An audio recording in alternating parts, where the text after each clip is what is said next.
आती है तो हमारा देश सुखमय होगा, हमारे देश में समृद्धि आएगी। खाते खाते मर रहा है, जिसके घर में रोटी कुत्ते भी नहीं खाते हैं, वो भी क्रांति की बात नहीं सोच सकता। जिसका पेट भर रहा है, पर्याप्त मात्रा में उसको भोजन मिल रहा है उसके ढकने के लिए उसको वस्त्र मिल रहा है, उसके पास अच्छी शिक्षा है, यानी मध्यम वर्ग के बीच वाला वही क्रांति कर सकता है। और खास करके बिहार में ऐसे लोग बहुत हैं, क्रांति करने के लिए आपको बहुत सारे मिलेंगे। सिर्फ जगाने की आवश्यकता है, जगने की आवश्यकता है। आप लोग जगोगे तो जगाओगे। इसलिए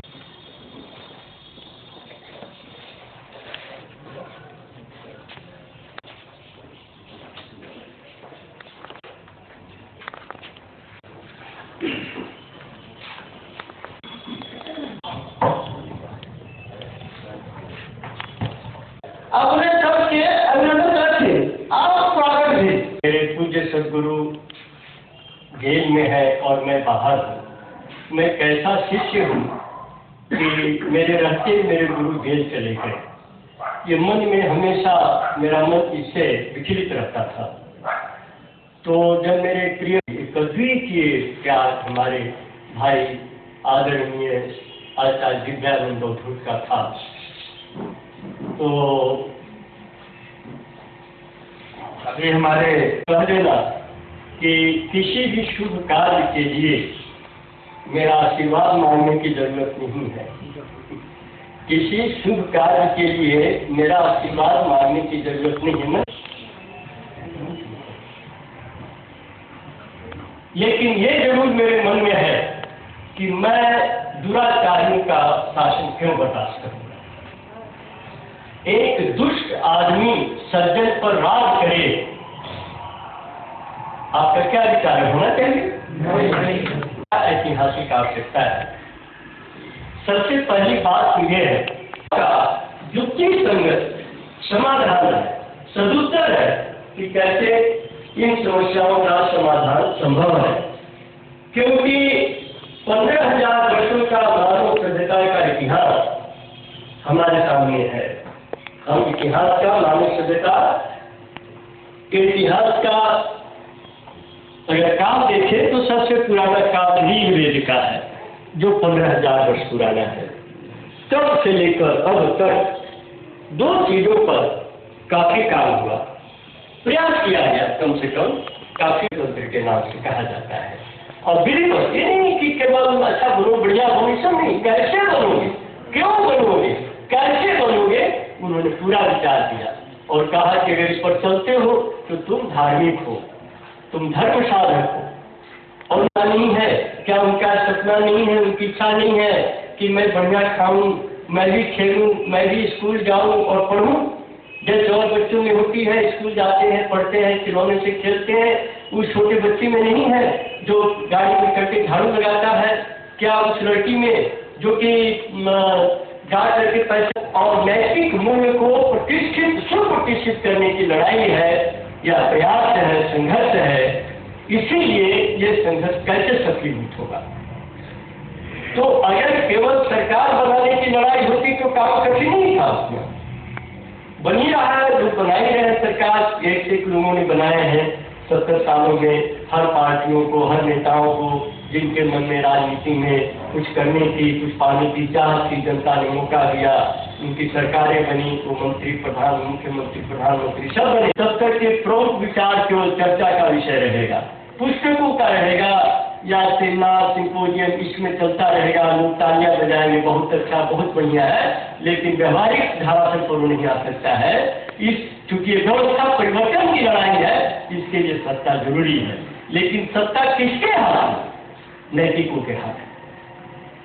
यह नैतिक का मतलब एकदम सरल से सरल शब्द में, जिसकी कथनी और करनी एक है। तो बहुत डिग्रीधारी हो या नहीं हो, if sincere success is certainty, अगर तुम निष्ठावान हो तो तुम्हें सफलता मिलेगी। भले पढ़े लिखे नहीं, कोई बात नहीं, अपने हाथ में नहीं। मनुष्य की बदमाशों पर केवल जन सुधार लाने पर बहुत खराब है, उसने ये कर दिया, बिहार को बर्बाद कर दिया, तबाह कर दिया, क्या फायदा करने से? कोई अर्थ नहीं है ऐसी चर्चा। सबसे पहले जो जरूरत रही है मनोबल की, जिस पर हमारे प्रिय भाई शिवनारायण काफी कुछ पहले से ही बोल रहे थे। मनोबल ये सबसे बड़ी चीज है। मन में जहां आ गया कि धन नहीं है, इसका मतलब है कि धन आपके मन से ज्यादा मजबूत है, क्योंकि धन ने आपके मन में जगह बना दी। अरे धन में आपका मन प्रवेश करना चाहिए, धन आपके पीछे पीछे भागे। तो चुनौती है कि हम, लेकिन तो पेशकार बोला कि ठीक है, मैं वो 3 ट्रंक थे उसे खोल के निकालना पड़ेगा, तो मिला नहीं। उसने कहा कि खोजूंगा मैंने कहा कब आओ? तो 1 हफ्ते बाद आइए। आया तो कहा ये भी नहीं मिला। फिर दोबारा गया तो नहीं मिला। मैंने जज साहब को फिर कहा कि सर मुझे जरूरी है, डॉक्यूमेंट मिल नहीं रहा और आपने आदेश भी कर दिया। पेशकार को डांटे भी तो बड़ा, सर मैं क्या करूं, इतना बड़ा है, लेकिन मैं जल्दी से जल्दी खोज करके मैं निकाल के ले लूंगा। तो कोई कोर्ट के कोई व्यक्ति मुझे देखते थे, बार बार आता हूँ जाता हूँ, तो जब मैं कोर्ट से निकला तो उन्होंने पूछा क्या बात है? तो मैंने कहा कैसी बात है? तो अच्छा ऐसा कीजिए आप मुझको 100 रुपया दीजिए। तो मैंने 100 रुपया दिया और गया 10 मिनट में पाया। इन्होंने ये संगठन बनाया। जब बनाया तो संगठन के पास धन की कमी, असुविधा काफी थी, आर्थिक असुविधा। तो जिनको दोनों टाइम खाने के लिए भी नहीं है, ये सब आपको मिलेगा। शेयर मार्केट के आपको ये मिलेंगे, इंफॉर्मेशन मिलेंगे, सोने चांदी के दाम पे मिलेंगे, लेकिन ये सब चावल दाल आटा सब्जी जो रोजमर्रा की जरूरत की चीजें हैं उनके बारे में किसी की चिंता नहीं है। जो नैतिक व्यक्तियों के आगे चुनौती है अनैतिक सरकार की, वो इसलिए है कि जो हम एक मानवीय, एक ह्यूमन ऑर्डर लाना चाहते हैं, अर्थव्यवस्था लाना चाहते हैं, समाज व्यवस्था, राजनीतिक व्यवस्था लाना चाहते हैं, उसके लिए जितना नैतिक होना जरूरी है, उन नैतिकों को उतना ही विक्षुब्ध मानसिकता का होना जरूरी है कि मैं इस व्यवस्था से समझौता नहीं करूंगा। शराब की बात होती है, इसी के लिए बाहुबली है, इसी के लिए जाति में मजहब की बात। लोगों के मन को गिरा के रखो और तोड़ के रखो, एक कभी एक नहीं हो, कभी इनके अंदर एक होकर के विद्रोह करने की भावना नहीं जगे। इसी के लिए पूरा तंत्र सक्रिय है और जाने जाने सभी लोग उससे फंसे हुए हैं। उससे हमें उन्हें बाहर निकालना है। इसलिए लड़ने के लिए रणनीति में कूटनीति, कपट नीति का सहारा ले सकते हैं हम लोग, जैसे भगवान श्री कृष्ण ने लिया। अगर कपट करना है, सावधान गंड भेद जैसे होता है, वो केवल दुष्टों पर अच्छे लोगों के विजय के लिए, जीवन शैली के लिए नहीं। संग्राम करना है तो कांटे से कांटा निकालना पड़ेगा आपको। हमारे पैर में कांटा गड़ा है, फिर कांटा ही एक सुई, वो भी कांटा देता है, उसको खोद करके निकाल देता है, फिर मनुष्य को समर्पित रहेगा और परम पुरुष की प्रसन्नता के लिए हमारा जीवन धारण होगा। तो इसीलिए हो गया है घोटालों का, भ्रष्टाचार का काम। इसमें एक तरंग निकले, एक स्पंदन निकले, एक धारा निकले कि नैतिकता की राजनीति का मंच है सीबीआई, प्रॉफिट ऑफ इंडिया। नैतिक व्यक्ति राजनीति में सफल हो सकता है, उसका मंच है, उसका संगठन है सीबीआई। यह धारा निकल जाए, इसी के लिए मेरा प्रयास है। हम सभी प्रयास में जुट जाते हैं मन से, तो ये धारा ही नहीं निकलेगी, ऐसी वेगवती धारा होगी ये कि पापियों को उसमें बाहर ले जाएगी और नैतिकों का शासन सपने में नहीं रहेगा, साकार होगा। एक प्रावतिक सरकार आएगी, बिहार पूरा भारतवर्ष खुशहाल होगा, परम पुरुष अवश्य प्रसन्न होंगे। इंडिया हमारी इकोनॉमी पर भारत, अगर मनुष्य शिष्यों को संघर्ष करो, आत्मक भावना से नहीं, कोई मौत सोचती कोई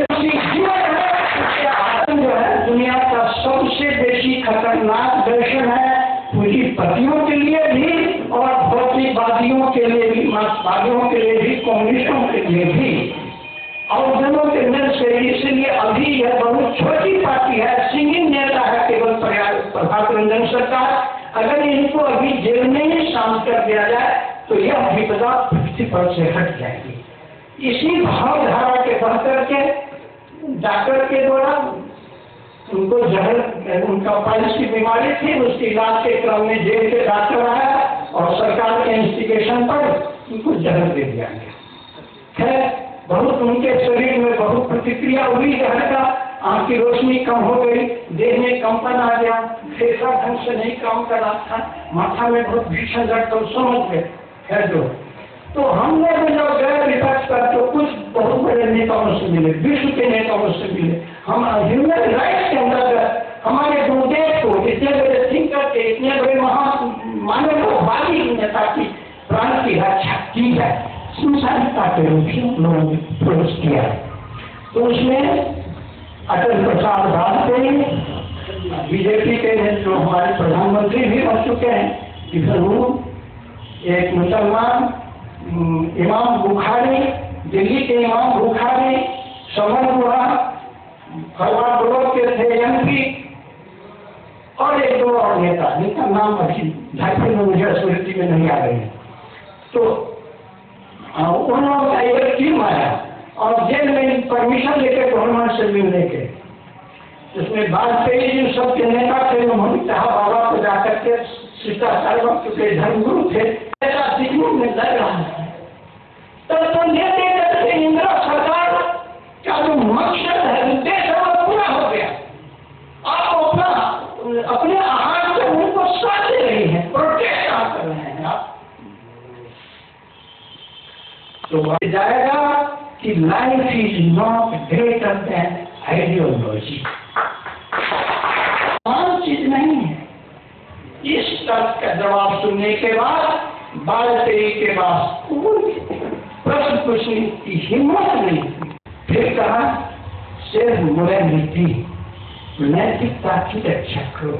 आप ध्यान रखें, धर्म और मोरालिटी एक चीज नहीं है। मोरालिटी लेकिन सरसों में ही कभी भूत घुस गया हो तो बहुत अच्छा उदाहरण दिया उन्होंने। इस देश के चीफ जस्टिस तक बिकते हैं, छोटे बाबुओं की क्या बात करें, वकील की क्या बात करें, पुलिस जी की क्या बात करें, दरोगा एसपी की हम क्या बात करें, ये सारे जानते हैं। रोज टीवी में जमालपुर थे 1962 में चाइनीजों ने भारतवर्ष पर आक्रमण किया था। आप लोगों को जानकारी शरीर का स्तर जिसका निर्माण हुआ है, भूत तत्व, सिटीजन पावर, गगन सभी, ये तो ऊर्जा तो है, लेकिन कैसी ऊर्जा है दी जाए। ये पूंजीपति लोग, ये भ्रष्टाचारी प्रशासन कभी नहीं चाहेगा किसी विद्यालय से चरित्रवान बच्चे पैदा हो, उनका मौलिक विकास हो जाए, ये कभी नहीं चाहेंगे। लेकिन हो सकता है मेरा भी कहें तो कहने वाला ऐसे आदमी जज साहब या पुलिस ऑफिसर साहब, चाहे पत्रकार महोदय, चाहे राइटर महोदय, सब निरपेक्ष कहे जाएंगे धर्मचर, जो जात को, संप्रदाय को कम नहीं पहुंचाए। इसलिए मन के भीतर का अंश जो यह परिकल्पना करता है, वह इसलिए करता है कि हमारी आत्मा परम पुरुष का स्वरूप है, उसका अंश। तो हम अपने स्वरूप को पहचाने, पिया सरकार के प्रौढ़ दर्शन के अंतर्गत आध्यात्मिक दर्शन, उसको चिन्हें और लेकिन समाज में जीने के लिए हम छंद रूप से, रंग कौशल के रूप से, जैसे रंग कौशल के रूप में कृष्ण का कई उदाहरण है, उन्होंने क्या लोगों को देखने में लगा कृष्ण अन्याय कर रहे हैं, भीष्म पितामह की धर्म छोड़ या फिर भी त्यागो, कुछ नहीं, जब तक रहेगा नहीं चलो मारो, कर्म का जो कुछ भगवान मुझे संकेत मिला है वो चीज भी है, तो तपस्या का कष्ट समझ करके बर्दाश्त करेंगे और संकल्प रखेंगे। तो दशरथ माझी की तरह ये पापाचार के महा पहाड़ को, या दुराचार्य सरकार के महान मजबूत किला को भी तोड़ने में हम सक्षम हो जाएंगे। 10 में मैंने वहाँ से शैक्षिक सेवानिवृत्ति यानी वॉलंटियर रिटायरमेंट ले लिया था, समाज सेवा करने के लिए और लेखन कार्य करने के लिए। लिखता रहता हूँ और पढ़ता रहता हूँ। और आपने, मैं एक भारतीय स्वराज था, दक्षिण नई पार्टी बनी थी, जिसका निर्देश बनाया गया था, और लेकिन यह एक संघात में जिक्र कर दिया आपसे। और मैंने जो बातें सुनी अभी आपके दो नेतृत्वकर्ताओं से, उससे स्पष्ट है कि हमारी आइडियोलॉजी बिल्कुल मिलती है, कहीं कोई फर्क नहीं। मैंने अभी चूंकि मैं सुबह उतरा और रात भर सो नहीं पाया था, बिना कंबल और बिना इसके स्लीपर क्लास में चला आया था मैं उसी में, और कंबल भी नहीं था तो रात भर नींद तो आई नहीं, तो सो आगे मैं 2 घंटे सो गया। थोड़ी देर भी हो गई, मुझे अच्छा हुआ कि फंडामेंटल्स के ऊपर में गीता पर एक विशेष पुस्तक प्रकाशित कर रहे हैं। मैं 2 तरह से काम कर रहा हूँ, एक राजनीतिक तौर पर और एक ट्रस्ट भारतीय चेतना केंद्र, तो भारतीय सभ्यता और भारतीय संस्कृति और भारतीय धर्म के प्रसार के लिए, उसके संरक्षण के लिए उसका जो क्षरण हो रहा है संख्यात्मक रूप से कमते जा रहे हैं और गुणात्मक रूप से उसकी क्वालिटी गिरती जा रही है। जो नैतिक संकट बता रहे हैं आपको, संकट है कि लेना हिंदुओं का संकट भी तो है, देश में मेजॉरिटी तो हिंदू को कई शुद्ध धाराओं से मिलना होगा। दूसरी बात है कि जब रचना सृष्टि की होती है, आप तो आध्यात्मिक लोग हैं, मैंने बहुत आध्यात्मिक बातें सुनी है, तो पंच महाभूतों से होती है, एक महाभूत से कभी नहीं होती। क्या अग्नि सिर्फ अकेले सृष्टि का निर्माण कर सकती है, या क्या जल अकेले सृष्टि का निर्माण कर सकता है? और दोनों विरोधी तत्व हैं, जहां अग्नि वहां जल कहाँ हो, तो जल को वाष्पीभूत कर देगी या बुझा देगी, जल अग्नि को बुझा देगा। ये विपरीत तत्वों का संकलन करके सृष्टि होती है ना। तो हमें इस तरह जरूरत है देश में जितनी सकारात्मक शक्तियां काम कर रही हैं, चाहे वो लेफ्ट में हो, राइट में हो, सेंटर में, उन सबों को पंच महाभूतों की तरह जोड़िए।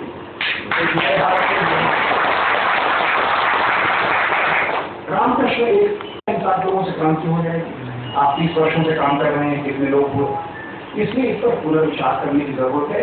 और हम एक चीज का ध्यान रखें, जिसके अंदर अहंकार होता है वो तो और कुछ भी हो जाए आध्यात्म, जिसमें एक तरफ जो भक्त करते धन बल है और बाहुबल है, और एक तरफ से नैतिकता के लोग हैं, छटकर भाष्य में चले जाते हैं प्रचार तंत्र में। तो हम लोगों ने ये कहा कि ऐसा करते हैं कि जितने सकारात्मक नेता समाज के आज हैं, उनके का बैग है सत्ता परिवर्तन की लड़ाई। वही मैं उसमें विद्यार्थी में भी ये कहा, क्योंकि आप जो संपूर्ण क्रांति की बात करते हैं तो सब खाता सामने दीजिए कि इसके बाद क्या करेंगे, आप जो आएंगे पावर पे तो वो विकसित हो जाएगा। कहाँ हुआ विकसित? नहीं हुआ, और इसीलिए व्यवस्था नहीं बदली, सत्ता बदल गई। हम जहां से वहीं आ गए, कुछ पीछे चले गए हम, क्योंकि जनता की आस्था टूट गई। अब जो 1970 के दशक में हुआ था वही 2010 के दशक में हुआ। एक बहुत आशा बड़ी उठा दी हमने, व्यवस्था परिवर्तन करेंगे और उन्होंने कहा संपूर्ण क्रांति करेंगे। और मैंने उस समय टाइम्स ऑफ इंडिया में क्लियर लिखा था, आचार्य जी मैं भेज दूंगा आप लोगों को, अपना फोन नंबर देंगे और ईमेल देंगे तो मैं भेज दूंगा, जिस समय अरविंद अन्ना बैठे थे उस पर। आज तक मैंने टाइम्स ऑफ इंडिया को भेजा, अंग्रेजी में देखा और उससे दूसरे दिन ही छाप दिया एडिटोरियल पेज पर उसको भी देखे हमारी वेबसाइट पर हो। और मैं यही कहूँगा, आप लोगों से आह्वान कर दूंगा कि हम लोग इस सामान्य गोष्ठी के अलावा एक साथ 5-10 लोग नहीं दिया, पहले दिया था।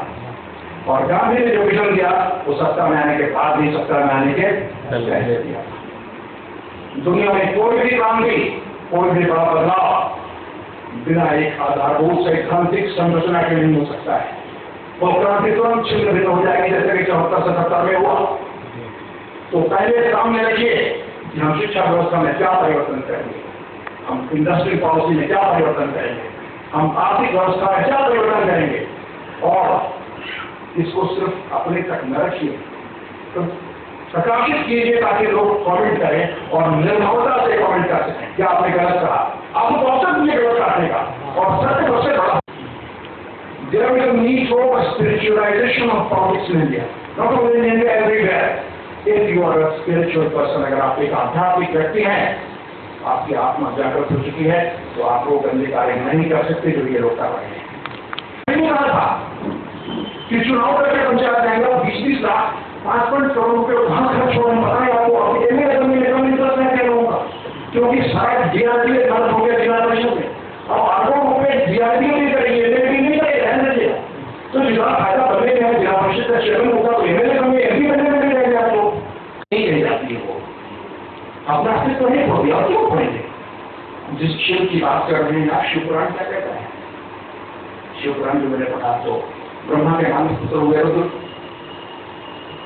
प्रकट हुए, तो पहले उन्होंने ये कहा कि मेरा कर्म क्या है और मेरा नाम क्या है ये बताइए? शिव पुराण की बात कर रहा हूँ। असुरा तो शिव भी खोजते हैं ना, जो भी एक भव्य फॉर्म में लिया, विष्णु हो, शिव हो, ब्रह्मा हो, मनुष्य हो, अस्मिता खोजता है। मैं अस्मिता के नाश की बात अभी नहीं कर रहा हूँ। स्वराज प्रतिष्ठान बने, व्यक्ति गए संस्थाएं नहीं बने। और मैं आपको ये सूचित करते हुए हर्ष मुझे हो रहा है कि कई लोगों से संपर्क किया है मैंने, और मन बन रहा है। गोविंदाचार्य का भी मन बन रहा है, जनपुरुष राजेंद्र सिंह का भी मन बन रहा है, टी.वी. राजगोपाल है जो बहुत बड़े आंदोलनकारी देश के, उनका भी मन बन रहा है। मन बनने की स्थिति में है, और जैसे जैसे धारा सघन होती जाएगी नया भारत की, उसमें सभी लोग मिले ना, और उसका ऐसा हम संविधान बनाएंगे, अभी अनौपचारिक रहेगा, कोई विश्लेषण नहीं होगा कि उसमें जितने भी संस्थाएं मिलेगी उनके लोग एग्जीक्यूटिव कमेटी में आ जाएंगे और रोटेशन से चेयरमैनशिप करेंगे या बहुमत से करेंगे, उसके लिए मतदान हो जाएगा वहां पर। लेकिन उसमें अपने संगठन की और अपने व्यक्तित्व की का जो अहंकार और शरीक होने का मतलब है। दूसरा ये कि हम आपस में बैठ कर वो जो कार्यक्रम आपने बनाया, मैंने ये भी लिखा है पत्र में, मैं पत्र आपको भेज दूंगा, आपकी ईमेल पे भेज दूंगा। मैंने ये भी लिखा है कि इस बार जनता को ठगने की कोशिश नहीं हो, इतने बड़े लोग जो जाएंगे जनता तो फिर खड़ी हो जाएगी और पता चल जाएगी सत्ता में आ गए लोग तो वही काम कर रहे हैं। तो व्यवस्था परिवर्तित आलू फिर पहले सामने रखा जाए और वहाँ प्रेजेंटेशन हो और उसने जो स्वीकार कर कोई असहमति नहीं है। और लेकिन जो प्राउड की जो बात है, एक वैकल्पिक अर्थव्यवस्था, राजनीति, समाज व्यवस्था की, तो निश्चय हम लोग के घोषणा पत्र में बहुत संक्षेप में बात की गई है। उसके लिए हम लोग प्रशिक्षण शिविर आयोजित करते हैं जिसमें विस्तार से चर्चा होती है, क्योंकि ये तो एक सम्मेलन है, इसमें कई लोगों को बातचीत अपनी करने की इच्छा होती है, की जाती है। ऐसे हम लोगों ने दिल्ली के पास फरीदाबाद में 3, 4, 5 मार्च को ऐसा प्रशिक्षण शिविर का आयोजन किया है। यदि आपको समय हो तो आप साधन मंत्री से वहाँ आ सकते हैं। घोष है, नारा है कि विश्व के नीतिवादियों एक और नीतिवादी का बहुत कुछ अर्थ उन्होंने बताया है, जिस पर भी हम क्लास लेते हैं। लेकिन यहाँ से शुरू होना चाहिए कि प्रतिनिधि उल्लेखनीय इससे शुरुआत है, समझे ना। ऐसे जो लोग भी हो, चाहे जो भी हो, उनके साथ हमें काम करने में, पीवीआई को काम करने में कोई एतराज नहीं है। हम लोग बिल्कुल साथ देंगे इसमें।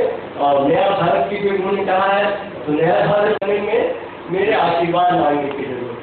मुझे किसी से भय नहीं होता है, मैं आपको बता दूँ, क्योंकि मेरे मन में कोई स्वार्थ नहीं है। जिसके सामने 15,000 वर्षों का इतिहास था, इस पर उन्होंने बहुत मीमांसा की है। आप श्री कृष्ण पर आपने पुस्तकें लिखी है, मैं आपको बताया नहीं थी, पुस्तकें दूंगा जो उन्होंने लिखा है श्री कृष्ण पर। एक नमामि कृष्ण सुंदरम जी, दूसरा दिया है कृष्ण तत्व और गीता का, और तीसरा दिया है महाभारत की कथाएं। ये पूरी श्री प्रभात सरकार की पूरी थी। मैं एक अपने अनुभव से करते मैं आपसे इजाजत चाहूंगा कि आप लोग भोजन करेंगे, इस कार्यक्रम को आगे बढ़ाएं। जिसको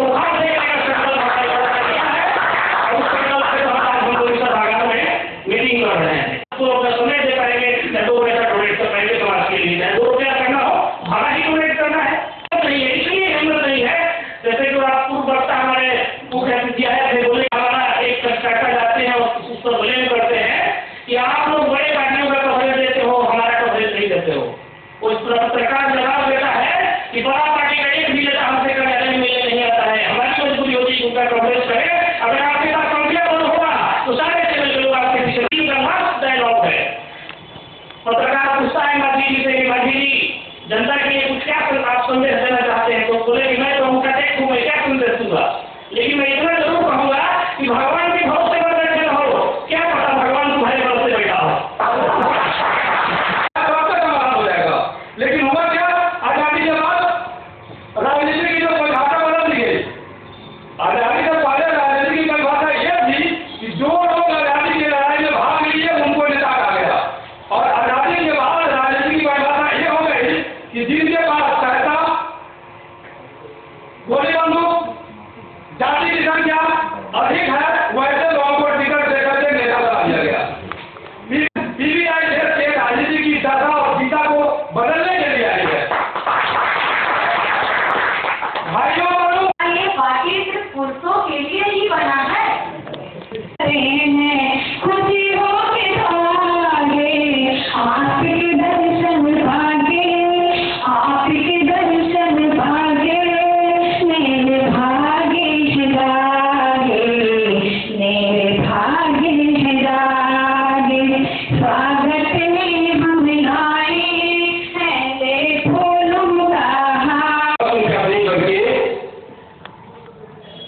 सर्वे करके किसी को दे देना है। तो इससे आपका पार्टी का जितना भी समस्याएं हैं वो विभाजन से बाहर आई हैं और वही सही वो शिक्षा नीति है जो लॉर्ड मैकाले ने बताई थी। लॉर्ड मैकाले ने वही फार्मूला चला था, उसको मैं अपने इतिहास के श्लोकों से आपको बताऊंगा क्या था वो। तो ये प्रयास हम भी अपने स्तर से कर रहे हैं। हमने यूनाइटेड लेबर यूनियन फेडरेशन बनाया हुआ है, यूनाइटेड लेबर यूनियन फेडरेशन। मैं उसका संस्थापक अध्यक्ष हूँ और वो किस लिए है? For confederation of greater southland. हम सार्क की बात कर रहे हैं, सार्क से आगे बढ़ते हुए ग्रेटर की बात कर रहे हैं और उसमें भौगोलिक आधार पर लैंड की बात कर रहे हैं। ग्रेटर सार्थलैंड, सार्क में 8 देश हैं जबकि उसके पश्चिम की तरफ है। और ये जो लॉजिक है हमारा, ये प्रोसेस वाला, ये पूरी दुनिया में अगर हम अभी मजबूत होकर के इसको आगे बढ़ाने का काम करेंगे तो ये लागू होगा। क्योंकि उधर वो कमजोर हो रहा है, उनकी बात इधर हम बढ़ने का काम करेंगे तो पूरे देश में काम शुरू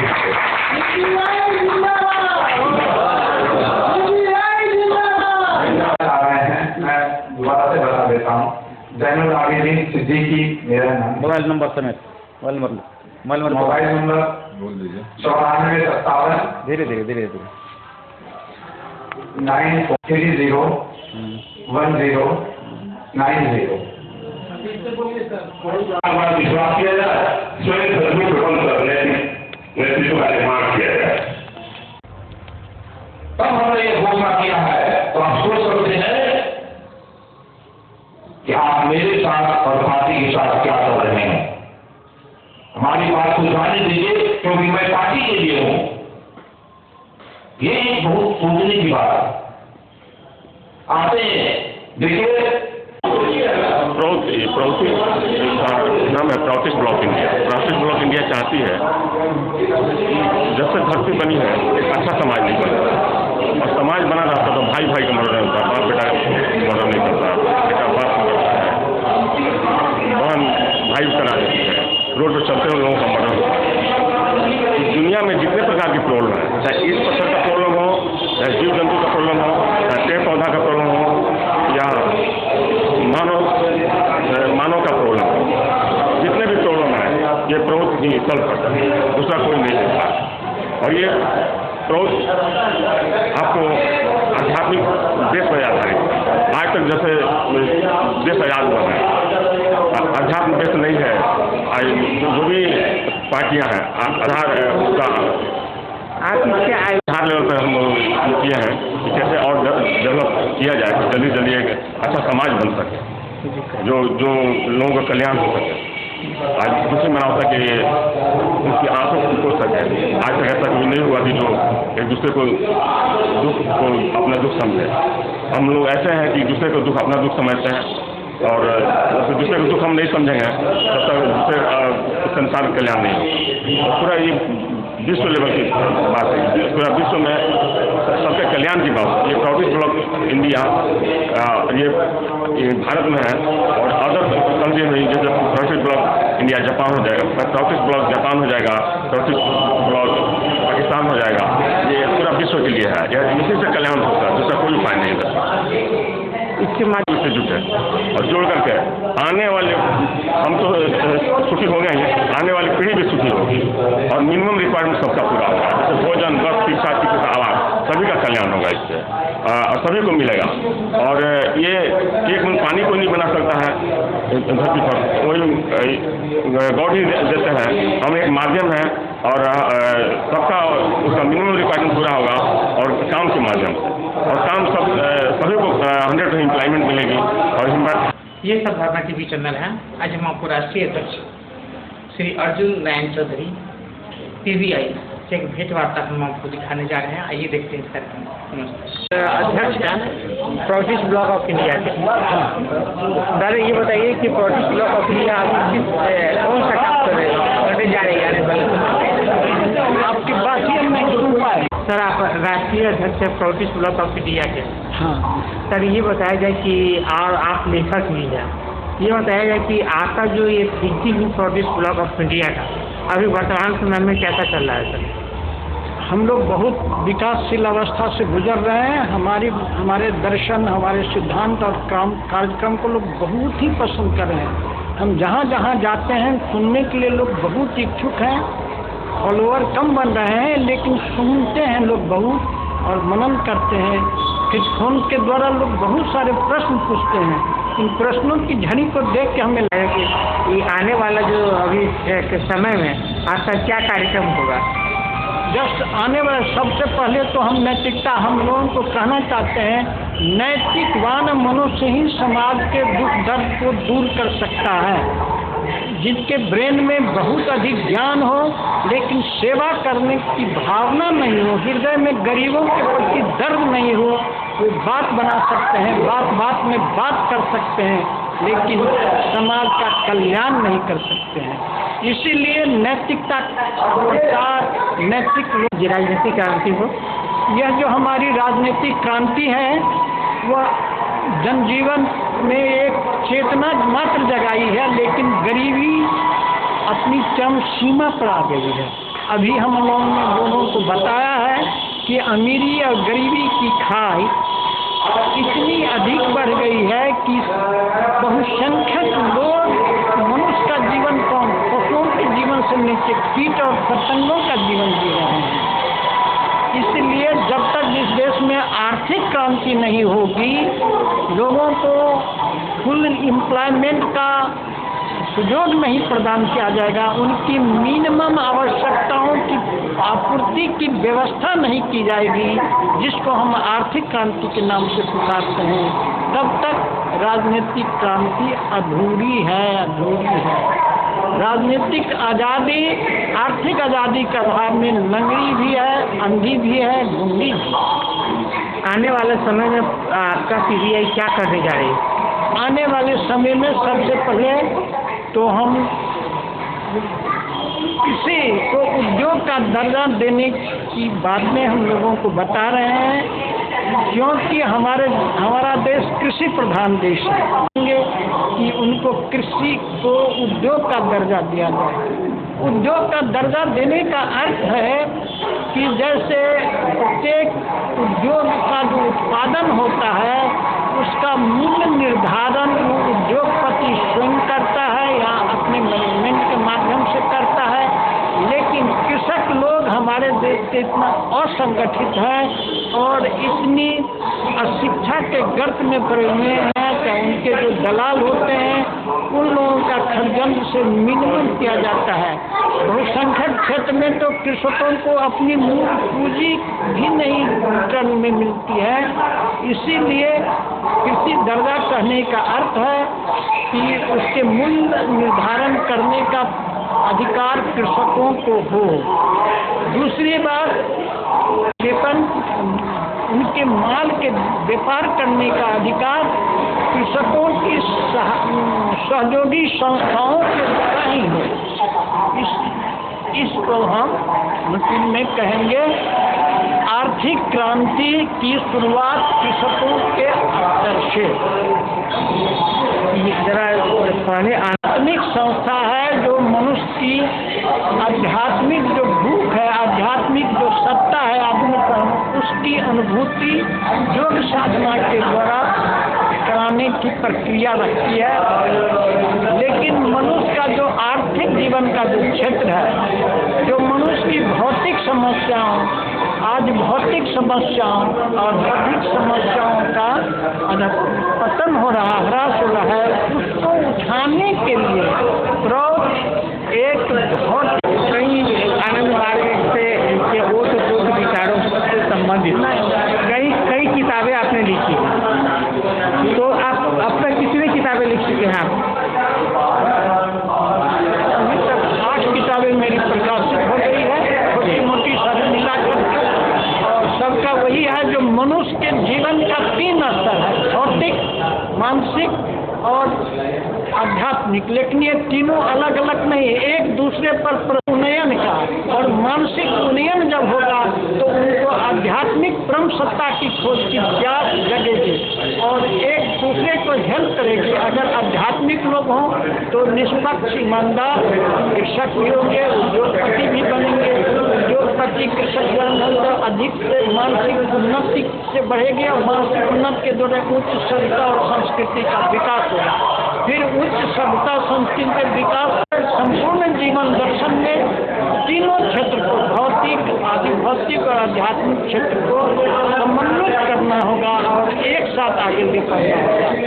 यही तो उद्देश्य में रख करके मैंने विभिन्न विषयों को लेकर के बहुत सारी किताबें लिखी और उन किताबों की मांग इतनी अधिक है कि मैं की व्यवस्था नहीं कर पा रहा हूँ, क्योंकि छपाने के लिए वही भौतिक सामर्थ्य नहीं है, इसलिए आते हैं। सहयोग कर दीजिए, हम आपको यूट्यूब कर देंगे, कल शाम से आप देखना शुरू कर दीजिएगा। विभाग अध्यक्ष, आने वाली शिवरात्रि और होली की शुभकामना सभी अभिभावकों और उनके बच्चों व अन्य परिजनों को देती हूँ। महादेव की कृपा उन सब पर बनी रहे, वो सब अपने जीवन में ऊंचाइयों को छुएं, आगे बढ़ें और अपने जीवन में विकास के मार्ग पर अग्रसर रहें। होली लोग मनावे, यही मेरी सद्कामना है। धन्यवाद। होली और महाशिवरात्रि के शुभ अवसर पर मैं Jaigopal, deputy commandant SSP Sitamarhi के सभी जनता को हार्दिक शुभकामनाएं देता हूं। इस अवसर पर सीतामढ़ी के सभी जनता से आग्रह करता हूं कि आप सभी सीताराम जय सीताराम,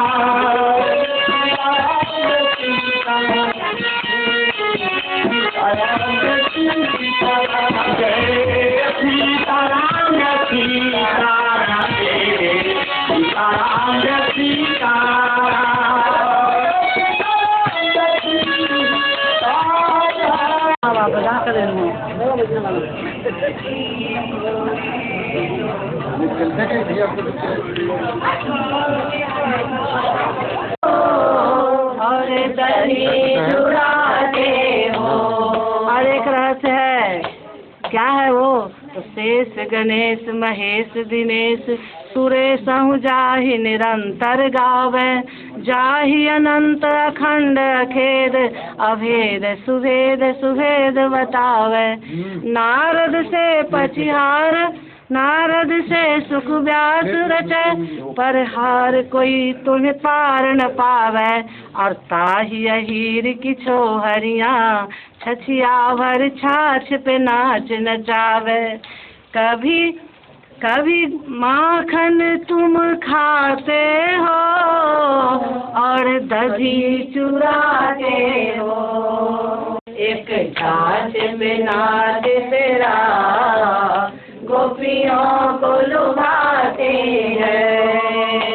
हे श्याम तेरी बंसी पागल कर जाती है, मुस्कान तेरी का नाम है झूला झूलाए दियो रे, झूलाए दियो रे।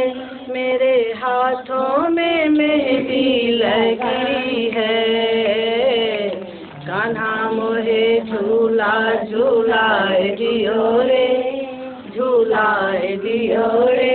मेरे हाथों में मेहंदी लगी है, कान्हा मोहे झूला झूलाई है। बांध दे मेरे पाँव में पायल और लोधरी है सुंदरी, गुलाब चांद मंदोदरी। तुम न समझो कि यूं ही मैं डर जाऊंगा, तुम न समझो कि यूं ही। नमस्कार, ये सद्भावना TV चैनल है। आज हम आपको ये चल रहे हैं बगीचा, जहाँ पर 1008 कुंडों में सीताराम नाम ये हो रहा है, जिसका उद्घाटन माननीय बिहार सरकार के मंत्री जा रहे हैं। आइए हम इस कार्यक्रम का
जयंती के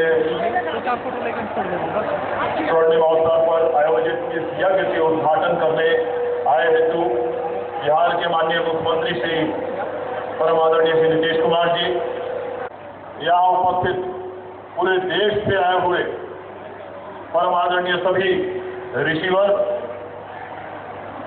नाम जापकगण, आदरणीय महिलाएं बहन, आदरणीय सभी नेतागण और पूरे सीतामढ़ी के कोने कोने से, बिहार के कोने कोने से आए हुए लाखों श्रद्धालुओं को मैं सबसे पहले इस शुभ अवसर पर हार्दिक बधाई देता हूं, स्वागत करता हूं, अभिनंदन करता हूं।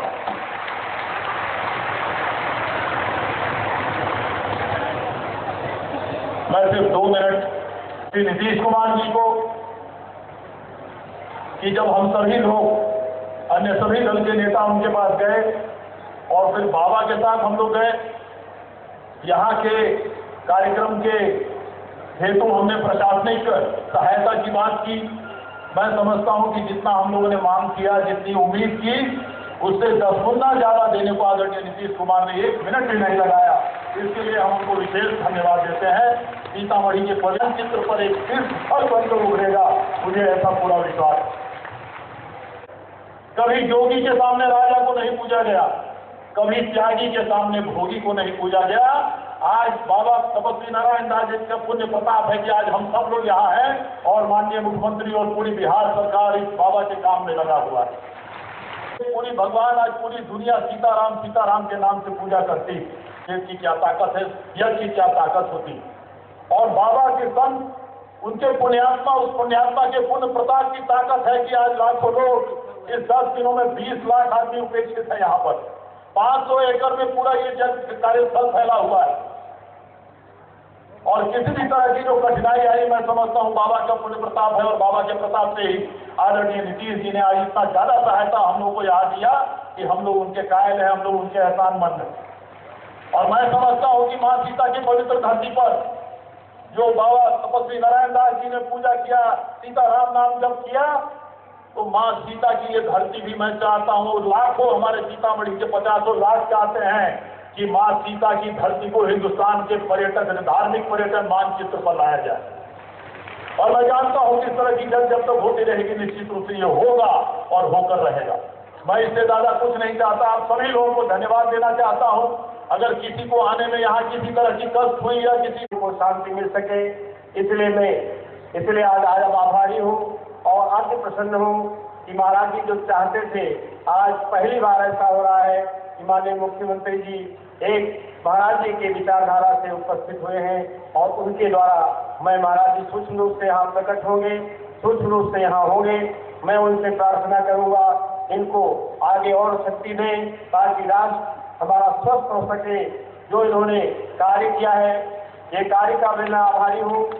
जो हम लोग, मैं इससे प्रवचन से तमाम जगहों से लोगों को कहा करता हूँ, आप नशा न करें, नशा करने से आपको नुकसान होगा, आपके परिवार को नुकसान होगा, आपको परेशानी बढ़ेगी। ये इन्होंने 1-2 महीने के अंदर इतना व्यवस्था कर दी कि हम लगभग समझते हैं कि 99% तो पूरा हमारा देश, हमारा प्रदेश बिहार जहाँ बिल्कुल शराबबंदी करके इन्होंने एक इतिहास रचा है। मैं इसके लिए भी इनको धन्यवाद देता हूँ।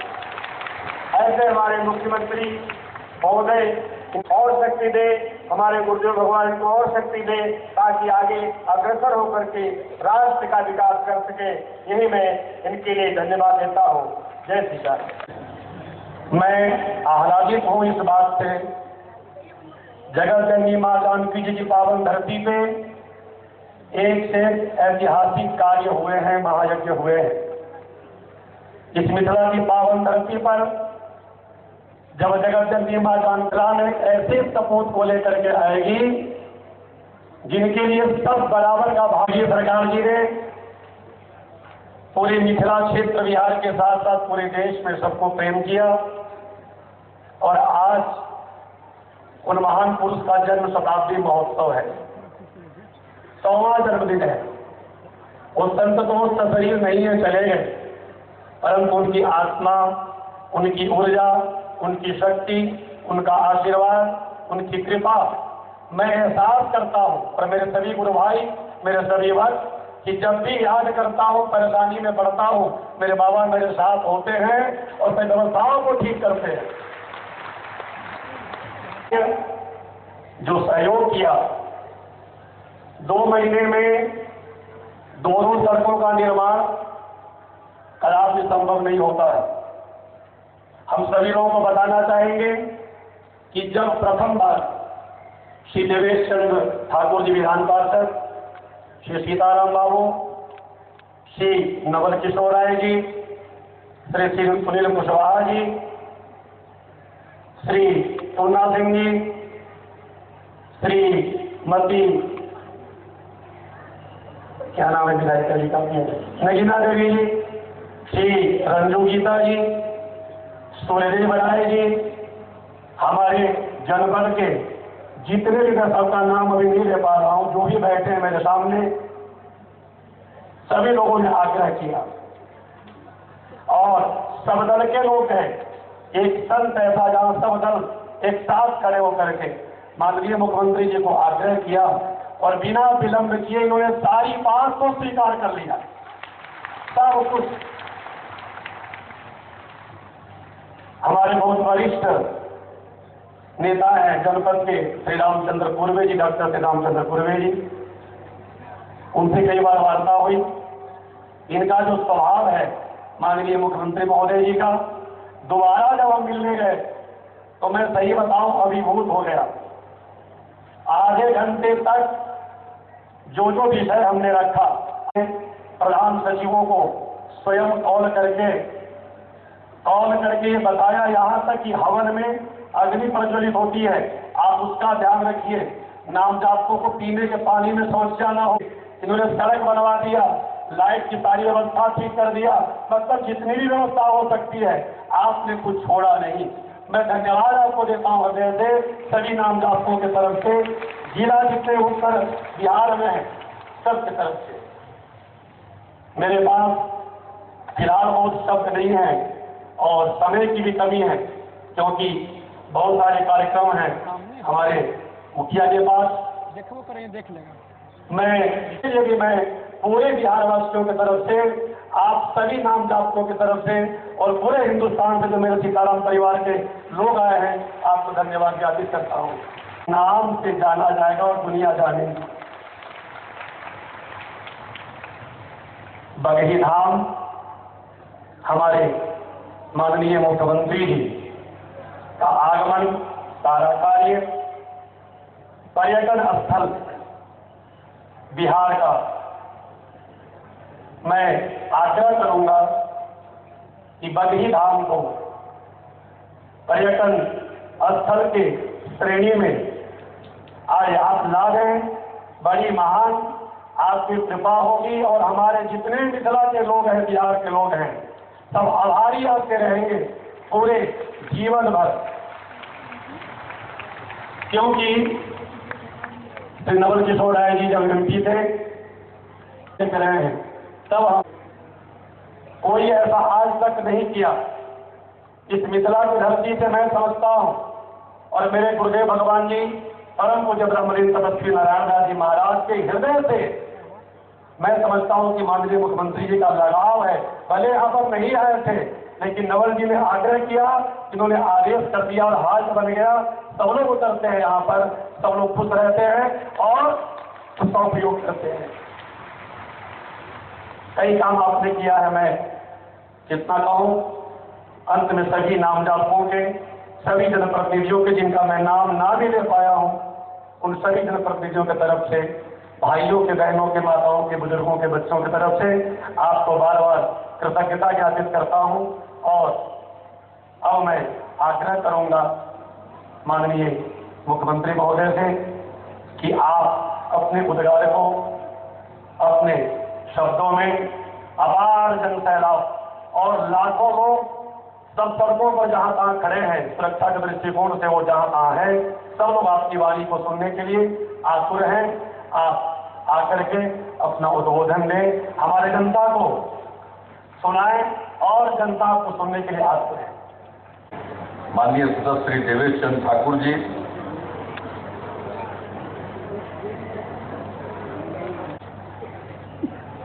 भव्य आयोजन किया गया है,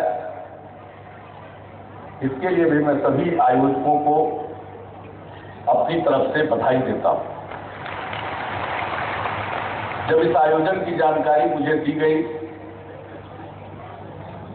देवेश जी के द्वारा, नवल जी के द्वारा, अन्य लोगों के द्वारा, तो मुझे ये जानकारी हुई कि ये बहुत बड़ा आयोजन होने वाला है और लाखों की संख्या में लोग, 25 लाख से भी ज्यादा लोग 10 दिवसीय इस कार्यक्रम में हिस्सा लेने वाले हैं। और आप जानते हैं कि उन दिनों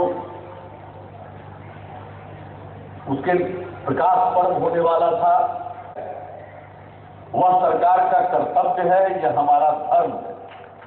जब इतनी बड़ी संख्या में इतने श्रद्धालु यहां इकट्ठा होते हैं तो उनका ख्याल रखना ये राज्य की जिम्मेवारी है। इसलिए हम इसे अपनी जिम्मेवारी मानते हैं और इसी जिम्मेवारी का निर्वहन हम लोगों ने अभी प्रकाश पर्व के अवसर पर किया। 350वां प्रकाश पर्व 10वें पिता सर्वंशदानी श्री गुरु गोविंद सिंह जी महाराज का 350वां प्रकाश पर्व था। उनका जन्म बिहार में ही, पटना में ही हुआ था 350 साल पहले। तो ये हम लोगों का धर्म था, कर्तव्य था, दायित्व था। वो आयोजन भव्य हो, उसमें किसी प्रकार की कोई कमी न दिखे। और आज यही कारण है कि बिहार के बाहर से जितने लोग आए, देश के विभिन्न हिस्सों से लोग आए, दुनिया के विभिन्न देशों से सिख श्रद्धालु आए, अन्य पर्यटक आए, वे सब बिहार के बारे में बहुत अच्छी धारणा लेकर थे। और अब जब बिहार के लोग उन लोगों को कहीं मिल जाते हैं, सिख श्रद्धालुओं को, तो बड़ी इज्जत देते हैं। अब सोच लीजिए बिहार की इज्जत लोगों के मन में कैसी है। लेकिन अपने यहाँ ही कुछ लोग हैं बिहार में जिनको इसमें आनंद आता है कि हम बिहार की छवि को थोड़ा खराब करें। मैं इस अवसर पर जितने नाम जापक हैं उनसे यही प्रार्थना करूंगा कि आप इतना ही आशीर्वाद दीजिए कि ऐसे मनोवृत्ति वाले लोगों का मन ठीक हो जाए और सब लोग बिहारी होने में अपने आप गौरवान्वित महसूस करें। इतना ही आशीर्वाद आप लोग दीजिए। बिहार में कितना पोटेंशियल है, कितनी क्षमता आप सब जानते हैं। अब यहाँ इस संख्या में लोग आएंगे अपनी श्रद्धा निवेदित करने के लिए। लेकिन जो लोग भी यहाँ आए हैं, मैं उनसे यही कहूंगा कि सीताराम नाम जाप तो जरूर करिए और साथ साथ यह भी मन में रखिए कि भाई आपस में प्रेम का, सद्भाव का भाव, ये जो झगड़ा करते हैं लोग आपस में, वो बड़ा विनाशकारी होता है। हम तो यही आकर प्रार्थना करेंगे कि सबके मन में शांति का भाव आए, प्रेम का भाव आए, सद्भाव का की भावना प्रज्वलित हो। और जब ब्रह्मलीन तपस्वी नारायण दास जी महाराज के पास सभी धर्म के मानने वाले लोग आते थे, तो मैं समझता हूं कि सर्वधर्म समभाव का ये प्रतीक स्थल है। इसलिए हम सब लोगों को, और खास करके सीतामढ़ी में आए दिन कभी न कभी इधर उधर कुछ झगड़ा झंझट होने की संभावना रहती है। मैं तो यही सब लोगों से निवेदन करूंगा कि भाई आपस में प्रेम का, सद्भाव का वातावरण रखिए। बिहार बहुत आगे जाएगा, बिहार को आगे बढ़ने से कोई नहीं रोक सकता। इसका इतिहास गौरवशाली है। हम गौरव के उस स्थान को फिर प्राप्त करने में कामयाब हैं, सिर्फ आपसी प्रेम और सद्भाव की भावना रहे। हम लोगों ने, महागठबंधन की सरकार ने शराबबंदी का निर्णय लिया। 2015 में 9 जुलाई को महिलाओं का एक सम्मेलन था, एक कार्यशाला आयोजित थी पटना के श्री कृष्ण स्मारक भवन में, और वहां नारी सशक्तिकरण पर अपने विचार व्यक्त करने के बाद मैं अपनी जगह पर बैठा ही था कि उस सभागार के कोने से कुछ महिलाओं ने आवाज लगाई, शराब बंद कर दी। 2011 से मद्य निषेध दिवस मनाना शुरू किया था 26 नवंबर को, और कार्यक्रम बनाया कि जो गांव शराब से मुक्त हो जाएगा उनको अतिरिक्त सहायता दी जाएगी। कई प्रकार की योजनाएं, जो हमारे युवा अच्छी पेंटिंग करते थे, अच्छा नारा लिखते थे, उनको पुरस्कृत करते थे। लेकिन हम देख रहे थे कि इन सब चीजों के बावजूद शराब की खपत घट नहीं रही है, बढ़ रही है। तो ये मन में ये बात थी, लेकिन जब चंद महिलाओं ने आवाज लगाई शराब बंद कर दीजिए, तो मेरे मन की दुविधा अचानक समाप्त हुई। मैं लौटा और माइक पर पुनः आकर हमने कह दिया, अगली बार आएंगे तो शराबबंदी लागू कर देंगे। वो दुरुस्त करने का, दुरुस्त हो जाने का आशीर्वाद दीजिए। तरह तरह का काम करते रहते। कुछ को लगता है कि चलो ये बंद हो गया है, तो ये अगर इसमें 2 नंबरी कारोबार करोगे तो कुछ पैसा ज्यादा कमाओगे, रिस्क उठाते रहते। कुछ बच्चों का इस्तेमाल कर देते हैं शराब की बोतल को एक जगह से दूसरी जगह। वह कम पड़ गया, लोगों ने खुद ही अपना रूट तय कर लिया, और एक कतार से काम नहीं चला तो उसके पीछे दूसरा कतार, तीसरा कतार, और इस प्रकार से 4 करोड़ से ज्यादा लोगों की भागीदारी हुई। यह लोगों की जो एकजुटता है शराबबंदी और नशा मुक्ति के पक्ष में, उसका प्रकटीकरण था। और आज के इस अवसर पर जो कुछ भी यहाँ कहा गया, मुझे बड़ी खुशी हुई, और यही संदेश लेकर जाइए। और देख लीजिए, शराब छोड़ने के बाद कहीं कोई दूसरा मादक पदार्थ तो नहीं ले रहा, समझाइए। और अगर आपको ऐसा लगे कि समझ नहीं रहा है, तो हम लोगों ने हर जिले में नशा मुक्ति केंद्र बना दिया है, वहां उनको पहुंचा दीजिए, उनको ठीक ढंग से इलाज, उनको ठीक ढंग से परामर्श दिया जाए। हम लोग चाहते हैं लोग हृदय से मुक्ति पा लें, इस व्यसन से हृदय से लोग मुक्ति पाएं।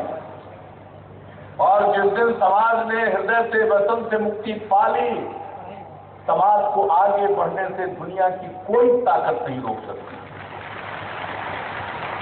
आप कल्पना करिए, हमारे गरीब परिवारों में जब ये बीमारी बढ़ने लगी नशा की, तो लोग अपनी कमाई का बड़ा हिस्सा शराब में बर्बाद करने लगे। कीर्तन होता रहता है, कीर्तन मंडप, और खुद एक झोपड़ी में रहते थे। सचमुच ऐसे त्यागी लोग ही समाज को बदलते हैं, अस्तित्व नहीं होते। उसका प्रभाव, और अब मंदिर का भी निर्माण तो बहुत भव्य तरीके से, बहुत भव्य मंदिर का भी निर्माण हो रहा है। मेरी पूरी शुभकामना है। और आप जो यहाँ जाप करेंगे, और जब हम जाने की 1008 जगह पर स्थान पर कीर्तन जाप होगा, सीताराम नाम जाप होगा, और 108 जगह पर हवन होगा। मैं तो सुनकर दंग था, कितनी जगहों पर तो ये आयोजन तो बहुत बड़ा है, अद्भुत है, हमने नहीं देखा है। तो ऐसा भव्य आयोजन आप सबके की श्रद्धा का प्रतिफल है, और जो भी हमारे आयोजक हैं मैं उनको अपनी तरफ से बधाई देता हूं इस शानदार और भव्य आयोजन के। और मैं समझता हूं कि यह तो जरूर आकर्षण का केंद्र बनेगा। पर्यटक केंद्र कौन सा बनता है? जहां कुछ आकर्षण होता है वहीं पर्यटक जाते हैं। तो वह इससे बड़ा आकर्षण का केंद्र और कौन बनेगा? और ये तो सीतामढ़ी माँ जानकी की जन्मभूमि, ये तो लोग आते ही नहीं, यहाँ तो एक एक तरह की चीज देखने को मिलती है। तो अब इतनी बड़ी संख्या में आप आए हैं, आपकी श्रद्धा देखकर तो लगता है कि यह अगर पर्यटक स्थल नहीं होगा तो कौन सा स्थल पर्यटक स्थल होगा? तो ये बंगी धाम पर्यटक स्थल के रूप में विकसित किया जाएगा। आज के इस आयोजन में जो जरूरी हम लोगों का कर्तव्य था वो हमने निभाया, और इसको पर्यटक स्थल के रूप में विकसित करने के लिए जो भी जरूरी निर्णय की आवश्यकता होगी वह निर्णय आपके परामर्श से लिया जाएगा। और इन शब्दों के साथ मैं ब्रह्मलीन तपस्वी नारायण दास जी के प्रति श्रद्धा सुमन अर्पित करते हुए, आप सबका सत्कार करते हुए, सभी आयोजकों को बधाई देते हुए मैं अपनी बात को समाप्त करता हूं। बहुत बहुत धन्यवाद। मानते हैं, हम गुरुभाइयों की मानेंगे ही। एक बार मैं चाहता हूं सभी लोग हाथ उठाकर अभिवादन करें माननीय मुख्यमंत्री जी का। सभी लोग बोलिए।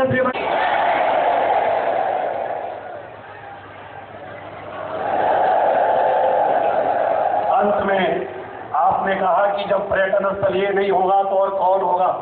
क्या बढ़िया शब्द, क्या बढ़िया वाक्य। मैं अपने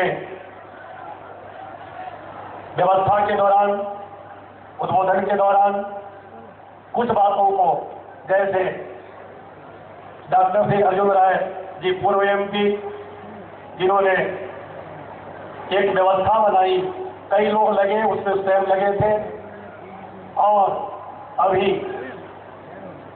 श्री वर्तमान सांसद जो श्री राम कुमार शर्मा जी, और हमारे तालाब का सौंदर्यीकरण किया है श्री देवेश बाबू ने, श्री दिलीप राय जी ने, सभी लोग हमारे यहाँ लगे रहते हैं। मैं आप सभी को बहुत बहुत धन्यवाद आप मुझे विज्ञापित कर रहा हूँ। ऐसे ही लगे रहिए, मिथिला मिथिला है, बाकी धाम बनेगा ही।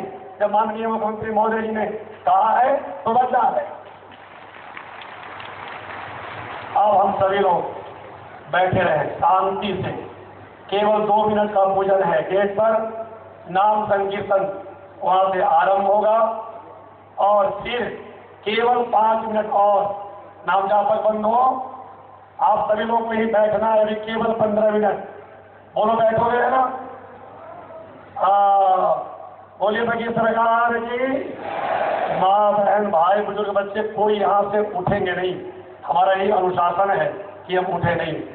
अभी हम ले जा रहे हैं माननीय मुख्यमंत्री महोदय जी को मेन गेट रामद्वार पर, वहां से घोषणा होगी। 2 शब्द देवेश ठाकुर जी सर हो गया। अच्छा ठीक। मंच पर गुरु भाई बैठे रहेंगे, रामज्ञा दास जी सब लोग बैठेंगे, आप यही बैठे रहना। हाँ, मैं आ रहा हूँ, अभी आ रहा हूँ मैं मंच पर। पहले लगता है कि ऐसा करना चाहिए, वैसा करना चाहिए, लेकिन अंत में जो भगवान करते हैं वही अच्छा होता है।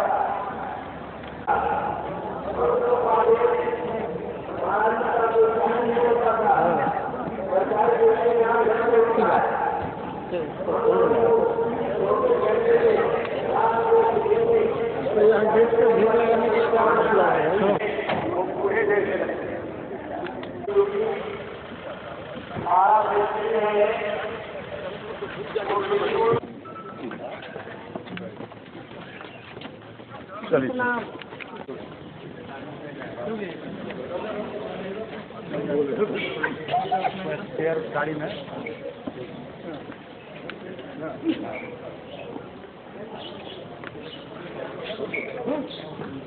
गुड।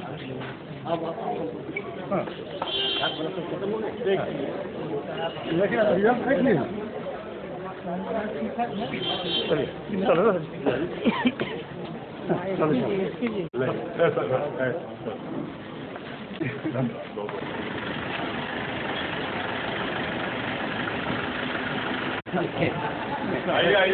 अरे आप हमारे गेस्ट हैं रखिए एकदम स्वागत है